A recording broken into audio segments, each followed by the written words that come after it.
Street Fighter II World Warrior, a genre-defining game.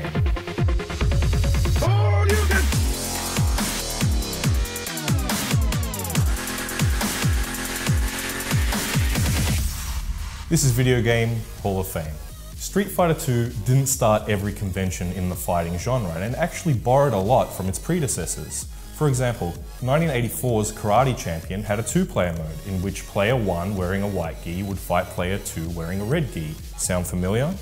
1985's YR Kung Fu introduced different opponents with different fighting styles. For example, you had the fat guy who had the fat moves and you had the skinny guy who had the skinny moves. It also introduced this as a hit point system, very elegant and what the fighting genre still uses to this day. But I'm side questing and digressing. The original Street Fighter, yes, there was a Street Fighter before Street Fighter II, had two buttons. One of them was a punch button, one of them was a kick button, and they were pressure sensitive, something that is common in consoles to this day. If you press down lightly on the punch button, he did a light punch. If you press down hard on the punch button, he did a heavy punch. It wasn't long until a lot of these buttons got damaged and then Capcom decided we best replace it with 3 buttons for the punch and 3 buttons for the kick. Street Fighter also introduced secret special moves such as the Hadouken, the Shoryuken, and the I'd like some pound cake. It would be fair to say those are a lot of conventions that are important and still used in fighting games to this day. So WTF did SF2 do? It actually did one very important thing, and that was it relaxed the requirements to be able to execute a special move. This led to a glitch, but we'll talk about that later.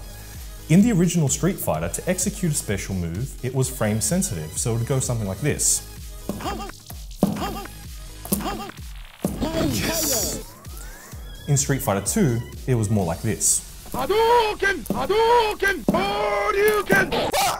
Also, Street Fighter II had 8 different characters to select from, which meant 8 different movesets and 8 different endings, giving the game a lot of replayability in single mode. Because there was 8 different characters with different styles, it made the replayability of the versus mode very high. Now the versus mode was all well and good if you played as Ryu and Ken, because if you wanted to challenge one of your buddies who liked using Ryu or Ken, you could choose the other one and have a little match. Because you couldn't play as Guile vs Guile, people who played as Guile were like, hey, I want to play my friend playing Guile. Capcom then released Champion Edition, where you could have clone matches. Now, this arguably was the beginning of developers going, well, the game's not perfect, but let's take it to market. I mean, there's no point perfecting a turd, right? Games like Street Fighter II Rainbow Edition were also an example of modding, where people would bootleg Capcom chips to be able to make the game faster or to give characters who didn't have a fireball. And what was Capcom's response to this? Street Fighter Hyper Fighting, which introduced faster gameplay and gave certain characters a fireball that didn't have one before. Okay, this is a far cry from Half-Life and Counter-Strike, but the same sort of thing was going on. By 1995, Street Fighter II had grossed $2.3 billion. Adjusting for inflation in 2013, that's more like $3.7 billion. Street Fighter II was also the birth of a kind of a video game culture. I remember growing up, you couldn't throw. Like, it wasn't allowed. Like, people go, oh, you're throwing, that's dirty. Another example of the culture was the Mercy round, which meant whoever won the first round would let the other guy win the second round. If 2 guys were just hogging the machine or someone was sitting on the second player mode doing nothing, people would actually put a coin down on the screen to let them know, hey, it's my turn to play next. That's like putting money where you're gonna put it when you play the game eventually. The 2-player mode of this game was that good that it led to people getting together to play in tournaments, sometimes for cash.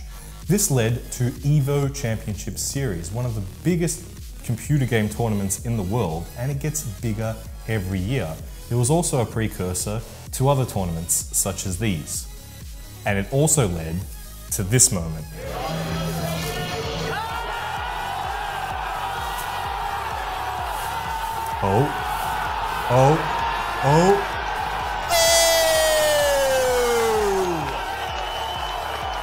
But the biggest thing Street Fighter did was actually a glitch. And no, I'm not talking about the Guile freeze or the Guile handcuffs or the Guile double freeze. God, that was annoying. The glitch I'm talking about is the combo system. When the guys at Capcom were testing the game, they realized that in certain situations, you could get in about 4 hits before the opponent could do anything about it. Now granted, you have to have very good timing and it wasn't OP, so they decided they'd leave it in the game as like a little Easter egg type thing. And that glitch actually became the basis for every fighting game after that. It also influenced other games outside of the fighting game genre. It turned the game into a real game of skill, where if you practiced, you could become a master at an individual character.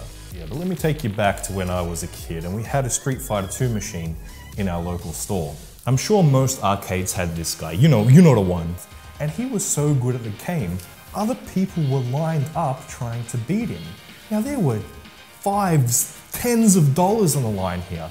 I came to the realization that, yes, of course, these guys weren't fighting physically, but they weren't fighting on the screen either. They were locked in mental combat. He could actually reach out with his brain into the other person's mind and crush it. You'd walk up and you'd look at this guy and he'd just be so smug. And to this day, to this very day, I feel in the pit of my stomach, looking at that kid, just thinking to myself, one day, if I could be like that, I would give anything just to live one day in the shoes. And now we proudly induct Street Fighter 2, The World Warrior, into the Video Game Hall of Fame. Thanks for watching. If you have a game you would like to see inducted into the Video Game Hall of Fame along with Street Fighter 2, please leave it in the comments below. Remember, caring is sharing, so like, comment and subscribe. And until next time, may the game never be over.